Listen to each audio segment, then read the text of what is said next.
Quiero compartir con ustedes esas respuestas. Entonces, vamos a empezar por la pregunta número 1. ¿Cuál es la sección mínima en columnas para edificaciones menores de 2 pisos y lo mismo para mayores que ellas? Bien, la norma habla de una limitación de columna de 30 por 30. Pero se pueden hacer excepciones, sí, por supuesto, en columnas que se respeten, sobre todo una tipología estructural muy determinada que habla la normativa, la parte NEC SE vivienda, ¿no? Esta parte de aquí nos indica que una serie de tipologías estructurales que no estén con un mal diseño de torsión y demás, que tengan irregularidades en planta o cuestiones así, entonces ahí la columna tiene que ser mínimo 30 por 30. Pero cuando tenemos una configuración como se dice aquí, muy simple, podemos utilizar estas cuestiones. Por ejemplo, columnas de 20 por 20, vigas de 15 por 20, pero esto yo recomiendo que lo ignoremos. Ahora, ¿cuándo? Esto será con viviendas de hasta 2 pisos con luces de hasta 5 metros, ¿ya? Pasamos a la siguiente pregunta. ¿Cuál es la sección mínima en vigas? Creo que, respondiendo a la pregunta número 1, se responde la pregunta número 2. Pero decir que la sección mínima en vigas, recomiendo que la calculemos nosotros mismos con el programa, chequeando siempre la columna fuerte, viga débil y tratando de hacer vigas bastante menos resistentes que columnas. ¿Cuándo es recomendable el uso de vigas banda? El uso de vigas banda es recomendable cuando tenemos luces entre columnas no superiores a 3.5 metros. Cuando superamos esa distancia entre columnas ya no podemos colocar viga banda, más que nada porque no va a cumplir. De hecho, tengo un curso en la página web medioinfraestructuras.com donde explicamos el tema de la viga banda en el curso que se llama Vivienda Unifamiliar. ¿Es recomendable construir una vivienda de 2 plantas en estructura metálica con acero conformado? El acero conformado ya sabemos qué tipo de acero es, las personas que asisten a los cursos. Ese acero se le ha doblado, se le ha sometido a esa dobladura y viene defectuoso de fábrica con microfisuras que podemos analizar con un microscopio y de esa manera asegurarnos realmente que está la fisura, pero obviamente no lo vamos a hacer, no vamos a llegar a tanto, pero sí sabemos que está la microfisura porque ha sido doblado en frío, con lo cual tiene ese problema de fábrica. Vamos a tratar siempre de usar el acero laminado. Cuando no quede de otra opción, usaremos el acero conformado. ¿Es recomendable? Bueno, depende de el nivel de industrialización del país en el cual estamos. Hay países donde tal vez no exista directamente la plancha de acero laminado. Puede ser, es posible. Nos tocará utilizar el conformado. ¿Cuál es mejor? El laminado siempre, porque no va a tener ese problema. ¿Cómo se define una losa con chapa colaborante? ¿Podemos hacerlo en el ejercicio con una de 2 plantas?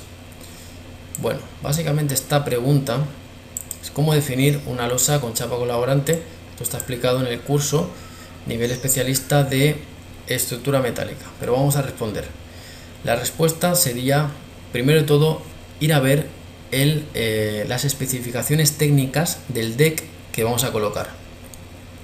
Cuando lo tenemos, lo podemos introducir al programa diciéndole en losas, gestión de losas, introducir losas, una losa mixta con chapa colaborante.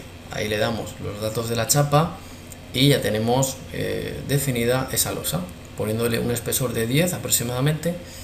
Para la mayoría de edificios estamos trabajando con ese espesor de 10 y luego ahí va una malla electrosoldada aproximadamente de FIDE 10, FIDE 8 cada 30 centímetros en ambos sentidos y listo, así se ejecuta y no hay ningún problema con esa cuestión.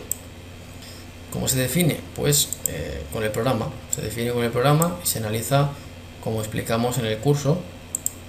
Y lo que hay que tener en cuenta es que la separación entre vigas no supere una cierta separación. Esa separación aproximadamente está entre 1.5 metros. ¿A qué se refiere cuando dice que el programa corrige el corte basal mediante un factor de modificación? ¿Qué es lo que realiza exactamente el programa cuando debe hacer esto? ¿No se debe realizar nada para corregir esto? No hay que realizar nada para corregirlo, el programa lo hace de manera automática, incrementando el cortante basal obtenido de manera dinámica, incrementa en el modo de vibración individualmente cada uno de ellos en el caso de que se supere esa cuestión. se supere ese porcentaje que tiene que cumplir esa relación entre corte basal dinámico y corte basal estático. El programa lo que hace es, si vamos a listados, a justificación, acción sísmica, en la parte de la ecuación cuadrática completa de los modos de vibración aparece un corte basal dinámico por cada modo de vibración. Ese corte basal dinámico, lo que ocurre es que hay que compararlo, el mayor, sobre todo pensando en los modos de vibración que más masa están desplazando. Eso el programa lo compara automáticamente con el obtenido de manera estática, como está explicado en el curso. Entonces se corrige automáticamente, no hay que hacer nada para cumplirlo. Sí que hay que saber interpretarlo, pero no hay que hacer nada, se hace automático. Al hacer una obra en CIPECAD más estructura integrada, ¿qué ocurre con la corrección del cortante basal? ¿Considera también a la estructura metálica o solamente lo hace para la obra de CIPECAD? Puesto que, como mencionó en uno de sus vídeos, el programa calcula la obra de CIPECAD y transmite los efectos producidos en ella a la estructura integrada. Correcto. La estructura de hormigón que tenemos abajo de la estructura metálica lo que hace es transmitir a la estructura metálica los esfuerzos de torsión y demás, que son más importantes que los efectos que produce la estructura metálica a la de hormigón, porque realmente si nos ponemos a analizar la estructura metálica que está arriba, realmente no le está haciendo absolutamente nada a lo que hay por debajo. Es mucho mayor la fuerza sísmica, es mucho más importante las cargas que ya hay aplicadas en la estructura, carga viva y carga muerta, que una pequeña estructura de acero que no aporta casi nada. Lo que sí que hay que tener en cuenta es que esa estructura de acero no se nos deforme de una manera incorrecta. ¿Eso cómo se analiza? Pues se analiza como está explicado en el curso, tratando de que no deforme demasiado, viéndole la deformada, proponiendo soluciones, tensores o proponiendo algún sistema que refuerce. También se le puede aplicar los criterios de adiafragmado y demás. Obviamente es una estructura de acero muy pequeña, no vamos a llegar a tanto, pero si hubiera que corregirle porque tenemos una deflexión excesiva, una deformación excesiva, pues se le hace exactamente igual que se le hace a la estructura de abajo. Pero son dos sistemas. Tenemos el sistema estructural de hormigón y el sistema estructural de acero, que hay que analizar de manera separada. Es por ello que se hace así en el curso. Vamos a la pregunta 8. ¿Qué ocurre cuando no se cumple la condición de canto viga canto losa 1.8? Bien, es una cuestión geométrica. Geométricamente se propone de esta manera porque de esa manera vamos a estar seguros de que se va a absorber de manera geométrica el punzonamiento. ¿Hay que generar ábacos? No, no hay que generar ábacos. Mi pregunta es en vista que el ejercicio se está cumpliendo esta condición y no lo genero, o la generación de ábacos es independiente de este parámetro y más bien es criterio del diseñador. Bien, lo que yo recomiendo, concretamente por lo que puedo ver en esta pregunta, recomiendo que haga el curso de la vivienda unifamiliar, porque ahí se explica toda esta cuestión de cuándo hay que utilizar una cuestión u otra. En el curso de esta vivienda se analiza precisamente todo el tema torsional, de dimensión, análisis, etcétera, y también hay una parte dedicada a este punto en la cual se introducen los ábacos y se analizan. También, ¿qué podemos decir más de esta pregunta? ¿El acero es adicional al de la losa o este reemplaza al de la losa? Bien, yo lo que hago en las obras es colocarle el mismo armado de la losa, siempre y cuando yo haya chequeado en el programa que no hay un punzonamiento excesivo. Lo único que hago es elimino el casetón de la zona cercana a la columna y de esa manera macizo, genero un macizado. Ese macizado siempre recomiendo que esté armado. ¿De cuánto? Bueno, pues yo recomiendo colocar un poco más de hierro, tal vez cuando tengamos un punzonamiento grande, colocarle un poco más de hierro al armado que ya viene de la losa. Por ejemplo, tenemos un FIDE 10, estamos trabajando con FIDE 10 en la losa general, pues el armado del ábaco le podemos colocar pues una cuadrícula de hierro en todo ese ábaco, una cuadrícula de hierro pues de FIDE 12, por ejemplo, para estar un poco más seguros y que se genere ese armado que en realidad va a trabajar como un armado de cosido para mantener ese macizado cosido, igual que un vestido que se mantiene unido por el cosido de la tela, del hilo, pues exactamente igual, ese acero es para coser ese macizado. pero realmente en ocasiones solo el macizado ya absorbe el esfuerzo a punzonamiento. Lo que hay que hacer es que a nivel constructivo le damos un armado a ese abaco para mantenerlo cosido y que no se nos fragmente, que no se nos rompa, ¿no? Pero básicamente a nivel de inercia, la inercia de ese abaco ya absorbe teóricamente el esfuerzo, pero constructivamente hay que armarle, recomendable armarle para que no rompa de una manera brusca. Muy bien, en la introducción de la escalera, concretamente la casilla de barandillas, tenía entendido que se refería al peso de la barandilla como tal.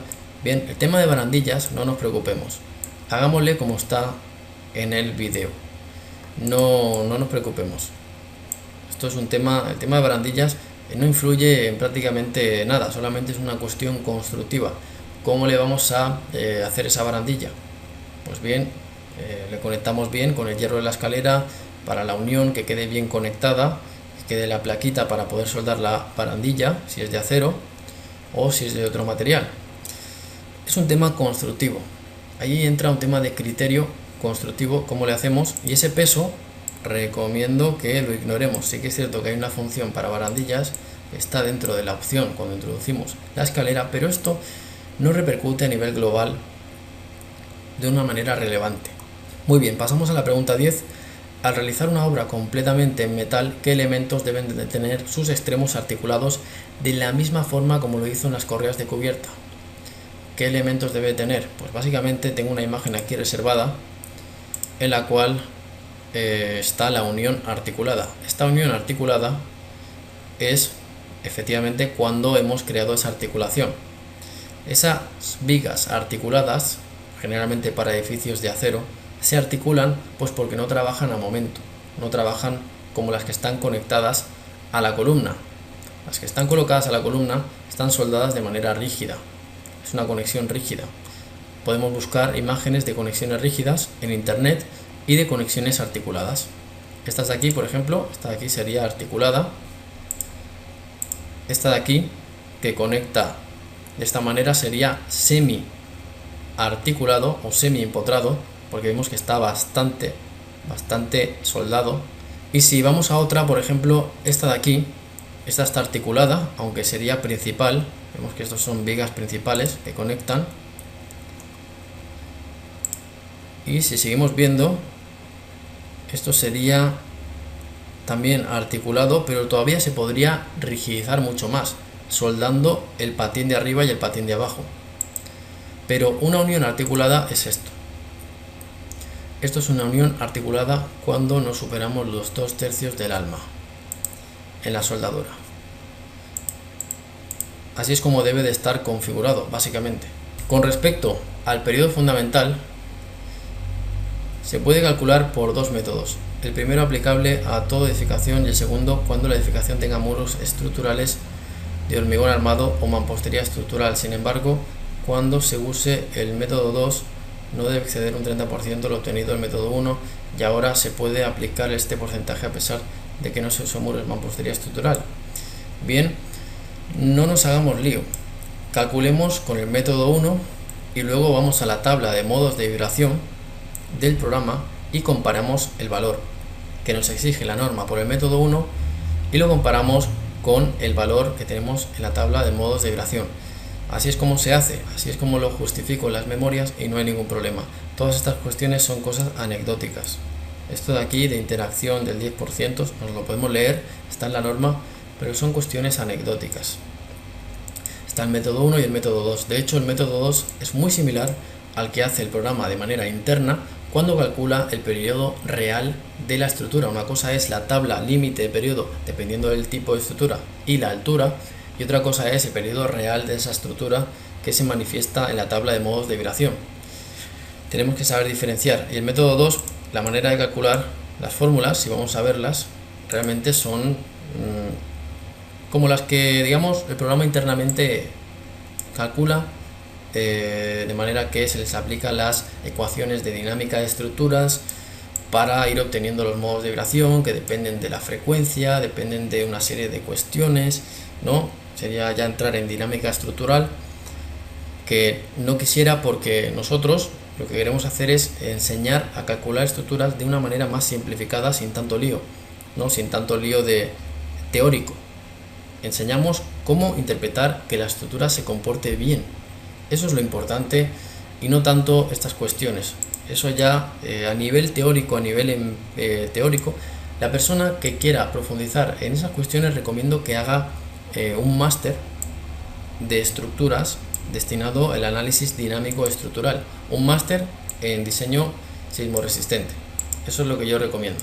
Lo que nosotros hacemos mediante la página web Medifestructuras es que cualquier persona sin tener máster pueda probar estructuras en un colegio de ingenieros, básicamente. Eso es lo que nosotros enseñamos a hacer porque nosotros lo venimos haciendo.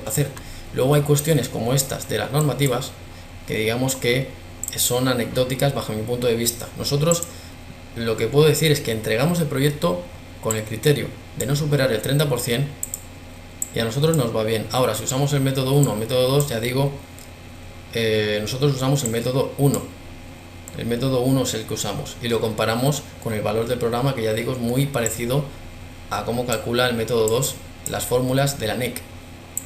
Pero eso está dentro del programa en el cálculo.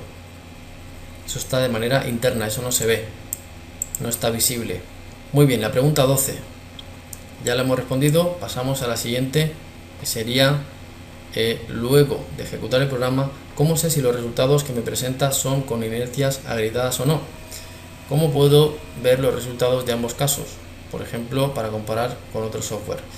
Bueno, pues simplemente abres el ETABS o el SAP e introduces la estructura sin agrietar, comparas las derivas que te salen sin agrietar y haces un nuevo cálculo agrietado, como explico en el curso. Sería disminuyéndole la inercia con los valores de disminución de inercia de la NEC.